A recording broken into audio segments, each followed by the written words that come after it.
کہاں اسلام دنیا میں ہمیں دکھاؤ، کہاں اسلام؟ یہ مسلمان کیا اسلام پر کاربند ہے؟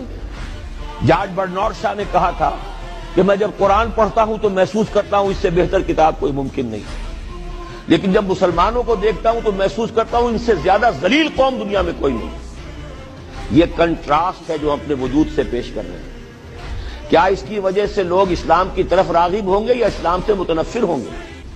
ایصال ثواب کی محفلوں میں کام آتا ہے، یا بچیوں کو وہ جہیز میں دینے کے کام آتا ہے، یا قرات کی محفلیں ہوتی ہیں، مقابلے ہوتے ہیں۔ اللہ اللہ خیر سمجھا، قرآن مجید سے ہمارا کیا سلوکات رہ گیا ہے کہ وہی قوم جو ہے جو چہیتی بھی تھی، لاڈلی بھی تھی، خیر الامم تھی، انی فضلتکم علی العالمین کا مصداق تھی، جس پر انعامات تھے، اکرام تھا، جنہیں حضرت داؤد اور سلیمان کی سی حکومتیں دی گئیں، ان سب کا معاملہ کیا ہوا؟ غلط عمل کی وجہ سے